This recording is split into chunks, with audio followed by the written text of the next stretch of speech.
उस रात चांद अपने पूरे रूप में था। देवगढ़ के पुराने मकानों के ऊपर हवा जैसे थम सी गई थी।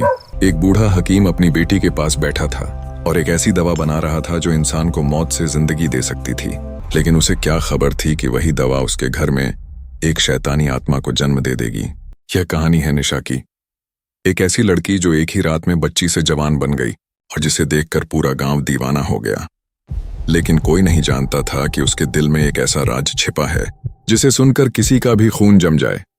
लेकिन कहानी शुरू करने से पहले जरा तुम बताओ, तुम किस शहर से देख रहे हो और इस वक्त तुम्हारे यहाँ क्या समय हुआ है। देखते हैं किस शहर के लोग सबसे देर तक जागते हैं। अब चलो, खिड़कियां बंद कर लो, दिल संभाल लो। कहानी शुरू होती है। देवगढ़ गांव के कोने में एक पुराना कच्चा मकान था। उस मकान में रहता था एक बूढ़ा हकीम, विश्रम प्रसाद। सफेद दाढ़ी, थका हुआ चेहरा और आंखों में गहरी उदासी। उसकी जिंदगी का सबसे बड़ा दुख ये था कि उसकी पत्नी कमला कभी मां नहीं बन सकी। 40 साल गुजर गए दुआओं, टोनों और उम्मीदों के बीच। कमला रोज मंदिर जाती, घंटी बजाती और आंखों से आंसू टपक पड़ते। विश्रम चुपचाप उसे देखता और मन ही मन कहता, भगवान, अगर तू चाहे तो पत्थर को भी फूल बना दे। तो फिर मेरी जिंदगी में इतना अंधेरा क्यों लिखा है। वक्त बीतता गया। विश्रम के बाल सफेद होते गए, कमला की कमर झुकती गई। फिर एक दिन कुछ ऐसा हुआ जिसने पूरे गांव को हिला दिया। सुबह सुबह विश्रम के मकान से रोने की आवाज आई। कमला मां बन गई थी, 70 साल की उम्र में। गांव वाले हैरान थे। कोई कहता, ये तो भगवान का चमत्कार है। कोई कहता, नहीं, ये हकीम का कोई जादू है। लेकिन कोई नहीं जानता था कि विश्रम ने कृत्रिम जिंदगी पैदा की थी। उस रात उसने अपने पूर्वजों की पुरानी किताबों में से एक मनाही किया हुआ नुस्खा निकाला था। उसमें लिखा था, जो इंसान इस दवा का इस्तेमाल करेगा वो भगवान के नियम तोड़ेगा। इसका असर जन्म के खून तक जाएगा। लेकिन विश्रम अपनी चाह में अंधा हो गया था। उसने अपनी पत्नी को वो दवा दी और कुछ ही दिनों बाद एक नन्ही सी बच्ची ने जन्म लिया जिसका नाम रखा गया निशा। कमला ने बच्ची को एक बार देखा, मुस्कुराई और फिर हमेशा के लिए आंखें बंद कर लीं। वो दिन विश्रम के लिए कयामत बन गया। एक ही पल में वो बाप भी बन गया और विधुर भी। उसने अपनी बेटी को गोद में उठाया और मन ही मन कहा, मैं तुझे दुनिया की सबसे खूबसूरत औरत बनाऊंगा ताकि लोग मुझे याद रखें। विश्रम प्रसाद, जो मौत को जिंदगी बना देता है। लेकिन उसे क्या पता था कि उसके इस इरादे के पीछे एक पाप का जन्म हो चुका था। साल दर साल बीतते गए। निशा अब 7 साल की हो चुकी थी। उसका चेहरा दूध जैसा उजला, बाल काले और लंबे और आंखें ठीक अपनी मां कमला जैसी गहरी और नम। गांव के लोग अक्सर कहा करते थे, यह बच्ची आम नहीं है, इसके चेहरे पर कोई दिव्य चमक है। विश्रम दिन भर हकीमी का काम करता, लेकिन उसका ज्यादातर वक्त निशा को देखते हुए गुजरता। उसे लगता जैसे यह बच्ची उसके किए हुए पाप को छिपा रही हो। उसकी हर मुस्कान उसके अंदर के दर्द को ढक देती थी। रात को जब गांव सो जाता तो विश्रम अपनी पुरखों की पुरानी किताबें निकालता और उनके पीले पन्नों में कुछ नया खोजने लगता। उसका मन कहता, मैं इस मासूमियत को ऐसे ही जिंदा नहीं रहने दूंगा, इसे मैं एक मिसाल बनाऊंगा। अब उसके भीतर सिर्फ इल्म नहीं बल्कि लालच का जादू भी बस चुका था। एक दिन निशा ने अपने पिता से कहा, बाबा, मुझे खिलाड़ी बनना है, मुझे स्कूल जाना है। विश्रम हल्के से मुस्कुराया, बेटा, तुम दुनिया देखना चाहती हो ना, मैं तुम्हें एक नया रूप दूंगा। तुम बहुत जल्द सबसे अलग नजर आओगी। उस रात चांद पूरे आकार में था। मकान के अंदर घना अंधेरा पसरा हुआ था। हवा जैसे ठहर गई थी।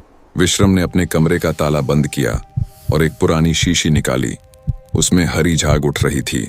निशा ने डरते हुए पूछा, बाबा, ये क्या है? विश्रम मुस्कुराया, ये जिंदगी का पैगाम है बेटा। उसने कांपते हाथों से सुई निकाली और उस मासूम बच्ची के बाजू में चुभो दी। अचानक निशा चीख उठी। उसका शरीर जलने लगा, आंखें लाल हो गईं और वो जमीन पर गिरकर बेहोश हो गई। विश्रम के हाथ कांप रहे थे, लेकिन उसके चेहरे पर एक अजीब सा सुकून था। सुबह जब सूरज की पहली किरण उसके चेहरे पर पड़ी तो वो बच्ची अब बच्ची नहीं रही। उसकी जगह एक जवान, खूबसूरत और हसीन लड़की खड़ी थी। उसकी उम्र 25 साल से कम नहीं लग रही थी। विश्रम ने उसे देखा और हंसकर कहा, देखा, मैंने कहा था ना, मैं तुम्हें दुनिया की मिसाल बना दूंगा। लेकिन निशा के दिल में डर था। उसे कुछ याद नहीं था कि वो कल तक कौन थी। उसने आईने में अपनी परछाई देखी और आंखों से आंसू बह निकले। बाबा, ये मेरे साथ क्या हुआ? मैं ऐसी क्यों दिख रही हूं? विश्रम ने ठंडी सांस ली और कहा, तू मेरी सफलता है निशा। उस दिन के बाद पूरा गांव बदल गया। लोगों ने निशा को देखा तो मुंह से बस एक ही शब्द निकला, परी। किसी का दिल उसके सौंदर्य पर मोहित हुआ तो किसी के मन में जलन भर गई। लेकिन निशा के भीतर कुछ टूट चुका था। उसके सपने अब अजीब हो गए थे। रात को जब वो सोती तो एक नन्ही सी बच्ची उसके सपनों में आती और रोते हुए कहती, मुझे वापस ले चलो, मैं निशा हूं। उस दिन से निशा के दिल में एक सवाल जलने लगा, मैं कौन हूं। देवगढ़ के आसपास के पहाड़ों के बीच एक दिन एक नया चेहरा आया। आरव मल्होत्रा, शहर से आया हुआ एक जवान, साफ दिल और सपनों से भरा हुआ। उसकी दादी बीमार थीं, इसलिए वह उनका ख्याल रखने के लिए गांव आया था। आरव शहर के शोर से तंग आ चुका था।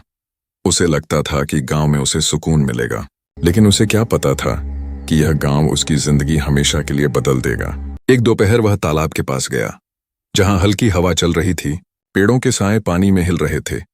उसने देखा एक लड़की झील के किनारे खड़ी है। उसके बाल हवा में उड़ रहे थे और सूरज की रोशनी उसके चेहरे पर जैसे सोना बनकर गिर रही थी। आरव उस पल बस ठहर गया। उस लड़की का नाम था निशा। वह पास गया, हल्की आवाज में बोला, तुम्हारा नाम क्या है। निशा ने पलट कर देखा। उसकी आंखों में गहरी उदासी थी, लेकिन होंठों पर हल्की मुस्कान थी। मुझे सब लोग निशा कहते हैं। उस पल आरव के दिल में कुछ बदल गया। वह मुलाकात उसके लिए बस एक संयोग नहीं थी, बल्कि एक कहानी की शुरुआत थी। दिन गुजरते गए, दोनों बार बार मिलने लगे। निशा कम बोलती थी, ज्यादा छुप जाती थी। कभी एक बार मुस्कुराती तो 2 बार उदास हो जाती। आरव के दिल में सवाल उठता, क्या इस लड़की के अंदर कोई राज छुपा है। एक रात जब चांद अधूरा था, आरव ने निशा को दीवार के साए में खड़ा देखा। उसकी आंखों से आंसू टपक रहे थे और वह हवा से बातें कर रही थी। मुझे बचा लो, मैं खुद को खो चुकी हूं। आरव ने सुनकर पूछा, निशा तुम किससे बात कर रही हो। वह घबराई, किसी से नहीं, बस अपने आप से। लेकिन उस रात के बाद आरव ने कुछ अजीब देखा। हर रात उसके सपनों में एक नन्ही सी बच्ची आती जो रोते हुए कहती, मैं निशा हूं, मुझे वापस ले चलो। आरव ने जब यह बात अपनी दादी को बताई तो उन्होंने बस इतना कहा, बेटा, कुछ चेहरे भगवान बनाता है और कुछ इंसान, लेकिन इंसान जब भगवान बनने की कोशिश करता है तो कहर आता है। यह बात आरव के दिल में बैठ गई। उसने तय किया कि वह निशा के घर जाकर सच जानेगा। एक दिन जब विश्रम बाजार गया हुआ था, आरव चुपके से उसके कमरे में घुस गया। अंदर अंधेरा था, हवा थमी हुई। उसने दीपक जलाया। दीवार पर अजीब अजीब तस्वीरें बनी हुई थीं। पुरानी शीशियां, सुई और एक डायरी रखी थी। उस डायरी के पन्नों पर लिखा था, जो आत्मा पवित्र हो उसे अगर जबरदस्ती बदला जाए तो वह 2 हिस्सों में बंट जाती है। एक आत्मा शरीर में रहती है, दूसरी हवा में भटकती है। आरव के हाथ कांप गए। उसने समझ लिया, यह वही दवा है जिससे निशा का शरीर जवान बना, लेकिन उसका बचपन उसके अंदर से निकलकर हवा में खो गया। तभी उसने पीछे से किसी की सांस महसूस की। पलटकर देखा, निशा खड़ी थी, आंखों में आंसू, होंठों पर खामोशी। आरव, तुम्हें यहां नहीं आना चाहिए था, बाबा सब कुछ जान जाएंगे। आरव ने कहा, निशा मुझे सच बताओ, तुम्हें खुद से डर क्यों लगता है। निशा रो पड़ी, क्योंकि मैं एक पाप का नतीजा हूं।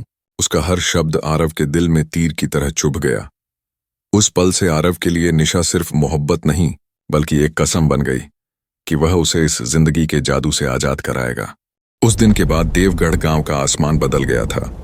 हवा में कुछ अजीब सा बोझ था, जैसे मिट्टी भी कुछ कहना चाहती हो। आरव ने निशा से वादा किया था कि वह उसे इस दुख से आजाद करेगा, लेकिन उसे यह नहीं मालूम था कि हकीम विश्रम सब कुछ सुन चुका था। रात का समय था। विश्रम अपने कमरे में बैठा था, हाथ में अपनी पुरानी डायरी पकड़े हुए। उसके चेहरे पर पागलपन की हल्की सी मुस्कान थी। मैंने मौत को जिंदगी बना दिया, अब मेरी बेटी मेरे नाम का जादू बनेगी। उसके दिल में मोहब्बत नहीं, बस लालच था। उसने सोचा कि लोग निशा को देखेंगे, पैसे देंगे और वह दौलत कमाएगा। अगली सुबह उसने अपने घर के बाहर एक पुरानी चारपाई बिछाई और लोगों से कहने लगा, आओ देखो मेरी बेटी का रूप, भगवान की देन। गांव वाले झुंडों में आने लगे। कोई फूल लाया, कोई पैसा। हर किसी की नजर निशा के चेहरे पर टिक गई। लड़के उसके सौंदर्य पर दीवाने होने लगे और औरतें चुपके चुपके उसे बुरी नजर से बचाने की दुआ करने लगीं। निशा हर दिन एक नई कैद बनती जा रही थी। उसका दिल रो रहा था। और जब वह रात में सो जाती तो उसके ख्वाब में वही बच्ची फिर से दिखाई देती जो कह रही होती, मैं मर रही हूं, मुझे वापस ले चलो। एक दिन आरव ने विश्रम से मिलने का फैसला किया। उसने कहा, हकीम साहब, ये जो आपने किया है ये भगवान के खिलाफ है। विश्रम हंस पड़ा। भगवान? हाँ हाँ हाँ, मैं खुद भगवान हूं। जो मैं चाहूं वह पैदा कर सकता हूं और जो चाहूं मिटा सकता हूं। आरव ने गुस्से में कहा, निशा आपकी बेटी नहीं, आपका पाप है। ये सुनकर विश्रम की आंखों में आग सी भड़क उठी। उसने आरव को धक्का दिया और चिल्लाया, निकल जाओ मेरे घर से, वरना तुम भी उसके जैसे मिट्टी बन जाओगे। रात को जब तूफान उठा, बादल गरजने लगे, बिजलियां चमकने लगी, निशा के दिल में कुछ टूट गया। वह अपने कमरे से निकलकर विश्रम के सामने खड़ी हो गई। उसका शरीर रोशनी में जगमगा रहा था, आंखें बिल्कुल लाल और आवाज जैसे किसी और दुनिया से आ रही हो।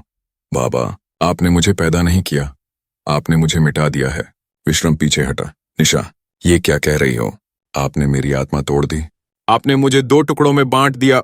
एक मासूम आत्मा और एक पापी शरीर। विश्रम चिल्लाया, मैंने तुझे जिंदगी दी नहीं, आपने मुझे मौत दी।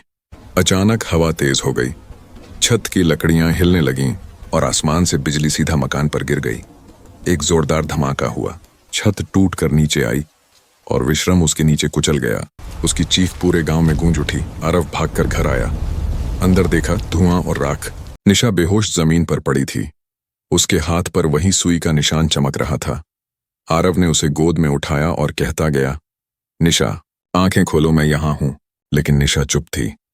उसके चेहरे पर सुकून था, जैसे वह अपने अंदर की बच्ची से मिल चुकी हो। पूरा गांव विश्रम की मौत से सन्न हो गया। लोग कहते थे, जो अपने खून से खेलता है वह अपनी ही दवा से मर जाता है। सुबह का सूरज धीरे धीरे देवगढ़ के आसमान पर उभर रहा था। रात के तूफान के बाद हर चीज गूंगी सी लग रही थी। पेड़ों से टूटे हुए पत्ते जमीन पर बिखरे पड़े थे और विश्रम के घर के आसपास बस राख का धुआं था। आरव ने आंख खोली तो उसके हाथ में निशा का सिर था। वह बेहोश थी, बिल्कुल सुस्त, जैसे जिंदगी और मौत के बीच कहीं रुक गई हो। आरव के आंसू उसके चेहरे पर गिर रहे थे। निशा, आंखें खोलो, मैं यहां हूं, तुम्हें कुछ नहीं होने दूंगा। हवा से एक ठंडी लहर चली और निशा की पलकें हल्की हल्की हिलने लगीं। उसने आंखें खोलीं। चेहरे पर एक नरमी थी, लेकिन आवाज बिल्कुल कमजोर। आरव, अब मुझे सब याद आ गया। आरव ने पूछा, क्या याद आया निशा? उसने धीरे से कहा, मैं वही बच्ची हूं जिसे मेरे बाबा ने खत्म कर दिया था। जब उन्होंने मुझे सुई लगाई थी, मेरी मासूम आत्मा शरीर से अलग हो गई थी। तब से मैं आधी जिंदा थी, आधी मर चुकी थी। आरव के चेहरे पर आंसू बह निकले। उसने कहा, मैं तुम्हें इस दर्द से आजाद करा दूंगा। निशा ने हल्का सा मुस्कुराकर कहा, नहीं आरव, अब जरूरत नहीं। मेरा पाप अब धुल गया है। मेरी आत्मा अपने शरीर से मिलने जा रही है। उसकी आंखें बंद होने लगीं। आरव ने जोर से कहा, नहीं निशा, मुझे छोड़कर मत जाओ, तुम मेरी जिंदगी हो। तभी हवा और तेज हो गई और कमरे में रोशनी छा गई। निशा के शरीर से एक नूर निकला जो पूरे घर को चमका गया।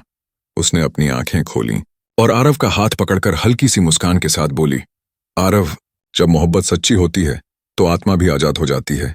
उसके बाद उसका शरीर धीरे धीरे हवा में घुलने लगा और सिर्फ उसके कपड़े और एक छोटी सी बचपन की तस्वीर रह गई।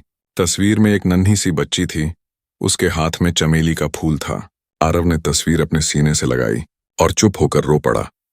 कुछ दिन बाद गांव वालों ने देखा कि विश्रम का मकान अब खाली है, लेकिन रात के वक्त मंदिर के पास एक बच्ची की हंसी सुनाई देती है। कहते हैं, जब कोई दिल से दुआ करता है तो वह बच्ची उसके पास आकर कहती है, प्यार पाक हो तो आत्मा भी जीत जाती है। उस दिन से देवगढ़ के लोग उस जगह को निशा का मंदिर कहते हैं।